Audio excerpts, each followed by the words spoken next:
Hello दोस्तों, नमस्कार। किसी चैनल में मैं आप सभी लोगों का दिल से बहुत बहुत स्वागत करता हूं। फर्स्ट टाइम विजिट किया जरूर चैनल को सब्सक्राइब कर लेना, साथ में बेल आइकन को हिट करके ऑल जरूर सेलेक्ट कर लेना। उसी के साथ साथ फ्री स्टॉक मार्केट क्लासेस इस चैनल को भी चाहो तो फॉलो कर सकते हो, सब्सक्राइब कर सकते हो। यहाँ पर भी बेल आइकन को हिट करके ऑल जरूर सेलेक्ट करके रख लेना। चैनल का लिंक आपको ऊपर आई बटन पे नीचे डिस्क्रिप्शन में मिल जाएगा। एंड आज के दिन की बात करें, जितने भी इंपॉर्टेंट वीडियोज है सबके लिंक आपको नीचे डिस्क्रिप्शन में मिल जाएंगे। आप चाहो तो उनको भी कवर कर सकते हो। तो चले दोस्तों, फिलहाल इस वीडियो को स्टार्ट कर लेते हैं।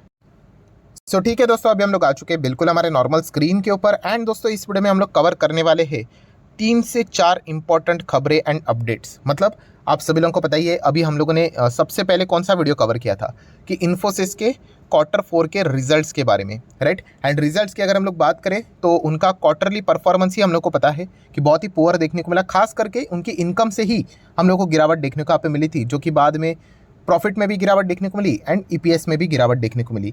एंड इसी चीज़ के चलते, जैसे कि मैंने आपको बताया कि अगर आपको जानना ही है कि इन्फोसिस का परफॉर्मेंस कैसे हो सकता है, तो आप उसका एडीआर को ट्रैक कर सकते हो। एंड जो कि बहुत सारे लोगों ने किया भी, कमेंट सेक्शन में भी बहुत सारे लोगों ने लिखा भी कि इन्फोसिस के एडीआर में लगभग 9% की गिरावट है। तो बहुत ज़बरदस्त क्रैश हम लोग को इन्फोसिस का शेयर अमेरिकन बाजार में देखने को यहाँ पे मिल रहा है। एंड इससे संकेत तो हम लोग को मिल चुके हैं कि जो शेयर होल्डर एक्सपेक्ट कर रहे थे, वैसे तो बिल्कुल भी नंबर्स हम लोग को देखने को यहाँ पे नहीं मिल रहे हैं, राइट। सो इसी चीज़ का रिएक्शन आप यहाँ पे अमेरिकन बाजार के द्वारा, मतलब इन्फोसिस में क्या चल रहा है इसका एक अनुमान आप लगा सकते हो। तो डेफिनेटली हमारे बाजार में इन्फोसिस की भी कैसा परफॉर्मेंस हो सकता है या फिर क्या हालत हो सकती है, इसका एक अंदाज़ा आप लोगों को यहाँ पे ज़रूर मिला होगा। देन अगर हम लोग बात करेंगे, इन्फोसिस की कहानी यहाँ पे हो गई। अभी ये देखने के बाद ऐसा लग रहा है कि टीसीएस के नंबर तो बहुत अच्छे थे, राइट। इतना मतलब अच्छा परफॉर्मेंस देखने को यहाँ पे मिला है। देन अगर हम लोग बात करेंगे दोस्तों, तो नो डाउट विप्रो के ऊपर भी अभी हर किसी का फोकस आ चुका है कि विप्रो का परफॉर्मेंस कैसे रहेगा, राइट। क्योंकि अगर हम लोग देखा जाए तो विप्रो का एडीआर में भी हम लोग को लगभग 3.25% के आसपास या फिर 3.5% के आसपास की गिरावट देखने को यहाँ पे मिल रही है। एंड ये जितने भी कंपनीज है, जैसे कि मैंने आप लोगों को बताया, एग्जैक्ट डिट्टो तो सेम नहीं बोल सकते, बट फिर भी TCS, Infosys, Wipro, then Tech Mahindra, and उसी के साथ कौन सा एचसीएल टेक की बात करें, एंड एक और नई कंपनी अभी एलएनटी माइंट्री की अगर हम लोग बात करें, एलएनटी इन्फोटेक माइंट्री, सो वो भी कंपनी हम लोगों को अभी बड़े कैटेगरी में देखने को यहाँ पे मिल रही है। सो यूजुअली जो एक्सपेक्टेशन निकल कर आते हैं कि ये माना जाता है कि शायद से इनका परफॉर्मेंस हम लोग को सेम काइंड ऑफ ही देखने को यहाँ पे मिल सकता है करके। तो इन्फोसिस के गिरावट के बाद अभी हर कोई विप्रो के ऊपर फोकस रख रहा है। एंड विप्रो, देखिए इन्फोसिस की कहानी थोड़ी सी डिफरेंट थी। डिफरेंट मतलब टीसीएस से हमेशा इन्फोसिस ने, अभी पिछले कुछ क्वार्टर की बात करें तो इन्फोसिस ने बहुत शानदार परफॉर्मेंस दिखाया, राइट। बट इस वक्त की अगर हम लोग बात करें तो इन्फोसिस का परफॉर्मेंस, उनका खुद का ही परफॉर्मेंस मुझे ऐसा लगता है कि इतना कुछ खास नहीं था। ऐसा नहीं कि टीसीएस ने कोई सुपर डुपर दिखाया, बट टीसीएस ने अपना तो परफॉर्मेंस को मेंटेन रखा, वही बहुत बड़ी बात है। बट इन्फोसिस अपने क्वार्टर के परफॉर्मेंस को मेंटेन रखने में थोड़ा असफल रहा। एंड उसी का नतीजा है जो कि हम लोग यहाँ पे देख सकते हैं। अभी विप्रो की कहानी की बात करें, इनकी कहानी थोड़ी डिफरेंट है। डिफरेंट मतलब टीसीएस एंड इन्फोसिस से अगर हम लोग बात करें तो विप्रो जो बड़ी कंपनीज थी उसमें सबसे खराब परफॉर्मेंस हम लोग को कुछ ही दिनों में जो देखने को मिल रहा था, हाल ही के कुछ क्वार्टर में, वो विप्रो का ही देखने को यहाँ पे मिला था। तो इसके चलते विप्रो के नंबर अभी कैसे आएंगे, तो इसके ऊपर भी एक बहुत बड़ा क्वेश्चन मार्क फिलहाल तो देखने को यहाँ पे मिल रहा है। क्वेश्चन मार्क मतलब कि यहाँ पे पुअर आने के ही चांसेस है क्या, ऐसा बाजार फिलहाल तो प्रेडिक्ट करके यहाँ पे चल रहा है। एंड उसी का नतीजा है हम लोग को विप्रो में भी लगभग 4% के आसपास की गिरावट फिलहाल तो अमेरिकन बाजार के हिसाब से देखने को यहाँ पे मिल रही है। सो एक्चुअल नंबर कैसे आएंगे वो तो बाद ही में ही पता चलेगा। बट फिलहाल इन्फोसिस का नंबर का रिएक्शन अमेरिकन बाजार में देखकर इतना तो पता चला है कि मंडे के दिन हम लोग को अच्छा खासा गिरावट इन्फोसिस में देखने को यहाँ पे मिल सकता है। नो डाउट इस प्रकार की गिरावट देख के जो बिगनर होता है उनका सवाल आना तो एकदम स्टार्ट हो ही जाता है, सर इन्फोसिस में हम लोग क्या करें। तो मैं ऑलरेडी आप लोगों को स्पष्ट रूप से बहुत सारे वीडियोस में बता चुका हूँ कि ये डिपेंड करता है कि आप कौन हो। अगर आप जेन्युइनली लॉन्ग टर्म इन्वेस्टर हो तो आपको डरने की ज़रूरत नहीं है, क्योंकि इन्फोसिस का जो टारगेट है 5 साल में पैसा डबल करने का, वो आपको करके देगा। हाँ, अगर आप शॉर्ट टर्म वाले हो तो शॉर्ट टर्म वालों ने तो डरना चाहिए, क्योंकि शॉर्ट टर्म में वापस उसी लेवल पे वो स्टॉक आना अभी बहुत डिफिकल्ट यहाँ पे हो सकता है। ओवरऑल सिनेरियो मार्केट का भी सपोर्ट नहीं है, तो वो दिक्कत हो सकती है। इसलिए मैं हमेशा कहता हूँ कि शॉर्ट टर्म में ज़्यादा मैं इसके ऊपर बिलीव नहीं करता हूँ। अच्छे अच्छे कंपनीज भी शॉर्ट टर्म में खराब परफॉर्मेंस दे देते हैं। हाँ, नज़रिया लॉन्ग टर्म का है तो फिर आपको डरने की ज़रूरत नहीं है। ये अभी वापस लगभग चौथी से पाँचवीं बार बोल रहा हूँ, राइट। तो हमेशा की तरह जैसे मैंने कहा कि 5 साल में अगर आपको पैसा डबल करना है तो ये देखिए 5 साल में कितना है 134% के रिटर्न है कि नहीं, राइट। तो इसके पहले भी ये गिर चुका है, बीच में तो आपको पता ही है कि कोविड के इधर एंड जो कंट्रोवर्सी हुई थी 50% क्रैश हुआ था, कितना 50%। तो ये प्लस माइनस हमेशा यहाँ पे होता रहता है। अगेन कह रहा हूँ, आपका नज़रिया लंबा अगर होगा तो फिर चिंता करने की ज़रूरत नहीं है। आप अगर जेन्युइन इन्वेस्टर होंगे तो, कुछ लोग बोलने के लिए जेन्युइन इन्वेस्टर होते हैं बट एक्चुअल में थोड़ी सी गिरावट अगर वो देख लेते हैं वो डर जाते हैं। सो इससे डरने की ज़रूरत नहीं। और जैसे मैंने कहा कि ये एक्सटर्नल इशू है, ये भी पॉइंट आपको पता होना चाहिए। एक्सटर्नल इशू मतलब हर एक आईटी सेक्टर के लिए वो हम लोग को प्रॉब्लमेटिक सिचुएशन देखने को यहाँ पे मिल रहे हैं। ऐसा नहीं है कि बाकी सारे आईटी कंपनीज रॉकेट की तरह भाग रहे हैं और सिर्फ इन्फोसिस गिर रहा है करके, राइट। जो 2018 में हम लोगों ने ऑटो सेक्टर में देखा था, तो मैं ऑलरेडी बहुत सारे वीडियोस में कवर यहाँ पे कर चुका हूँ। सो इससे अगर आप लॉन्ग टर्म इन्वेस्टर हो तो ज़्यादा कोई पैनिक करने की जरूरत नहीं। हाँ, बट एक बात तो पक्की है कि नंबर्स में दम नहीं देखने को मिला, इसके चलते 9% की पिटाई होती हुई देखने को मिल रही है। अभी हमारे बाजार में कितनी पिटाई होगी वो देखने वाली बात है, क्योंकि एडीआर की बात करें ना, थोड़ा सा ऑब्जर्वेशन है कि थोड़ा सा एक्सट्रीम रिएक्शन थोड़ा बहुत दिखाता है करके, ठीक है। तो अभी ये तो सारे इफ बट वाली बातें मंडे के दिन ही पता चलेगा कि एक्चुअल में क्या रिएक्शन यहाँ पे रहता है।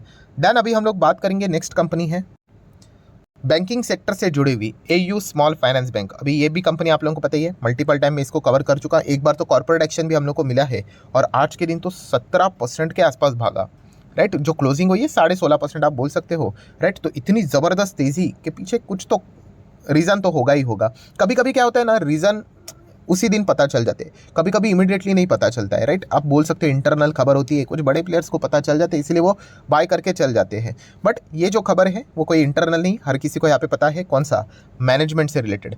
सो एयू स्मॉल फाइनेंस बैंक, ये जो स्मॉल फाइनेंस बैंक की दुनिया है, मैंने ऑलरेडी आपको बताया था कि जो इक्विटास है, सूर्योदय है, उससे अच्छा अगर कोई है तो ये एयू स्मॉल फाइनेंस बैंक, मुझे पर्सनली ऐसा लगता है, राइट। सो ये जो एयू स्मॉल फाइनेंस बैंक को अच्छी तरीके से जिस स्तर पे लेकर गए हैं, वो कंपनी के मैनेजमेंट की अगर मैं बात करूँ, मतलब जो कंपनी के एमडी एंड सीईओ है, राइट, तो उनका टर्म खत्म हो गया।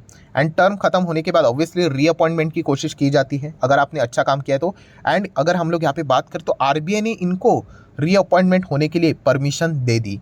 सो ऑब्वियसली शेयर होल्डर को बहुत अच्छा लगा, क्योंकि उन्होंने बहुत अच्छी तरीके से इस बैंक को रन किया है कि वापस यही अभी ये मैनेजमेंट में रहेंगे और एमडी एंड सीईओ के पोस्ट को कंटिन्यू करेंगे। ये एक न्यूज़ देखने को मिली। एंड सेकंड न्यूज़ कौन सी है, इसी में है सेकंड न्यूज़। बट आप देख सकते हो कि उनका रीअपॉइंटमेंट कितने टाइम के लिए एक्सटेंड किया, for the period of 3 years, 3 साल के लिए एक्सटेंड किया है। मतलब 2026 तक तो वो रहेंगे ही रहेंगे, राइट। सो इसमें भी हम लोग को एक ट्विस्ट देखने को मिली थी। ट्विस्ट मतलब इस स्टॉक से रिलेटेड ट्विस्ट नहीं है, आपको पता होगा। चलो मैं आपको ही सवाल यहाँ पे पूछता हूँ, जवाब आप कमेंट सेक्शन में दे देना कि हाल ही में ही हम लोगों ने देखा था एक ऐसी बैंक थी जहाँ पे ये पता चला कि कंपनी के जो वही एमडी सीईओ की अगर हम लोग बात करें, उनका रीअपॉइंटमेंट के लिए आरबीआई ने ओके बोल दिया, तो स्टॉक रॉकेट की तरह भागा। एंड बाद में आरबीआई ने ओके तो किया बट 3 साल के लिए नहीं, 2 साल के लिए, तो वापस स्टॉक ज़बरदस्त गिरा। तो वो कौन सी बैंक थी, आप चाहो तो कमेंट सेक्शन में बोल सकते हो। अगर आप रेगुलरली इस चैनल को फॉलो करते हो तो मुझे नहीं लगता कि आप लोगों के लिए कोई टफ सवाल मैंने यहाँ पे पूछा है, आप इजीली जवाब दे सकते हो। जिसका भी जवाब सही होगा तो मैं उसको हार्ट दे दूंगा, तो बाकी लोगों को पता यहाँ पे चल जाएगा, राइट। सो एयू स्मॉल फाइनेंस बैंक में जो तेज़ी देखने को मिली है, मैनेजमेंट जो अच्छा खासा काम कर रहा था उसी को वापस 3 साल के लिए, जो हेड था मैनेजमेंट का, उसी को 3 साल के लिए रीअपॉइंटमेंट आरबीआई की ओर से थम्स अप मिला है। इसी चीज़ के चलते इसमें तेज़ी देखने को मिली है। सो स्मॉल फाइनेंस बैंक में आपको पता ही है, ये हमारे हमेशा नंबर 1 रडार के ऊपर रहा है। एंड बैंक निफ्टी में भी हाल ही में ही हम लोग को रीबैलेंसिंग में पार्ट बनते हुए देखने को मिला था। तो रिस्की है नो डाउट, बट येस अच्छा परफॉर्मेंस चल रहा है। नेक्स्ट बात करेंगे कौन से कंपनी के बारे में, तो वीबीएल, वरुण बेवरेजेस। अभी स्प्लिट की तो खबर हो गई, ऑलरेडी मैंने वीडियो यहाँ पे कवर कर लिया। तो दोस्तों एज अ शेयर होल्डर, मतलब लॉन्ग टर्म इन्वेस्टर, आपको कुछ कंपनी के बारे में अगर नेगेटिव न्यूज़ भी अगर आती रहती है तो वो भी पता होनी चाहिए, राइट। ऐसा नहीं कि हमें सिर्फ पॉजिटिव, बहुत सारे ऐसे लोग होते हैं जिनको नेगेटिव न्यूज़ सुनना पसंद ही नहीं होता है, तो वो इन्वेस्टर नहीं बन सकते, आपको पता ही है। वो अपने आप को ही धोखा देते हैं, ऐसा बात होता है। Negative news is equal to ये नहीं कि एग्जिट करो, कंपनी बर्बाद हो जाएगी, बिल्कुल भी नहीं। छोटा मोटा नेगेटिव न्यूज़ रहता है, राइट। सो अभी कंपनी की बात करें तो प्रॉब्लम क्या है, प्रॉब्लम मतलब न्यूज़ क्या इनके लिए नेगेटिव, तो कोका कोला इनका बहुत बड़ा कॉम्पिटिटर है, राइट। कैंपा कोला को मैं इतना ज़बरदस्त कॉम्पिटिटर नहीं मानता इनका, क्योंकि जैसे मैंने आपको बताया था कि टेस्ट के हिसाब से हम लोग को चलना पड़ता है, प्राइसिंग फैक्टर नहीं होता है। बट येस, कोका कोला ने इनके लिए प्राइसिंग फैक्टर की चीज़ दिक्कत वाली क्रिएट कर दी है। मतलब कोका कोला ने उनके कुछ प्रोडक्ट्स है, राइट, कुछ बॉटलें हैं जिनका दाम पहले जो रहता था 15-20 रुपये के आसपास, वो उन्होंने घटा दिया है 10 रुपये के आसपास, 12 रुपये के आसपास। तो ऑब्वियसली कॉम्पिटिटर अगर दाम कम कर देता है, एंड कोका कोला की अगर बात करें, Coca Cola, Pepsi, almost similar type of beverages हम लोग को देखने को भी मिल जाते हैं, एंड टेस्ट में भी थोड़ा बहुत देखने को मिल जाता है। टेस्ट में मुझे ऐसा लगता है पर्सनली कि पेप्सी का टेस्ट थोड़ा सा मीठा होता है, ऐसा मुझे लगता है, थोड़ा सा स्वीट ज़्यादा होता है। सो कोका कोला ने अपने प्राइजेस कम कर दिए, तो इसका ज़रूर अभी क्या हो जाएगा, कंपटीशन के हिसाब से वीबीएल मतलब पेप्सी को भी विचार करना पड़ सकता है कि इनको भी कुछ दाम यहाँ पे कम करना पड़ जाए, राइट। तो ये एक फैक्टर है जो कि आप लोगों को पता है यहाँ पे होना चाहिए। एंड ये तो बॉटलर है, आप लोगों को पता ही है पेप्सी का। एंड एक और कौन सी न्यूज़ है, तो ये क्या है, शुगर। तो आपको पता ही है कि इनमें शुगर कंटेंट बहुत ज़्यादा हाई होता है। एंड फिलहाल अगर हम लोग ग्लोबल लेवल की भी बात करें तो शुगर से रिलेटेड हम लोग को बहुत सारी दिक्कतें देखने को मिल रही है। मतलब अल्टीमेटली अगर हम लोग बात करें जो प्राइजेस है शुगर के, वो हम लोग को रॉकेट की तरह ऊपर जाते हुए देखने को मिल रहे हैं। एंड अगर प्राइजेस रॉकेट की तरह ऊपर जाएंगे, मतलब बेसिकली क्या है, वीबीएल के लिए चीनी ही तो रॉ मटेरियल का काम यहाँ पे करती है। तो जो चीज़ पहले उनको 100 में मिलती थी, वही चीज़ अगर 120 में, 130 में, 140 में मिलना शुरू हो जाएगी, तो ऑटोमेटिकली इनके एक्सपेंसेस बढ़ेंगे एंड प्रॉफिट थोड़ा कम हो जाएगा, मार्जिन्स थोड़े कम हो जाएंगे।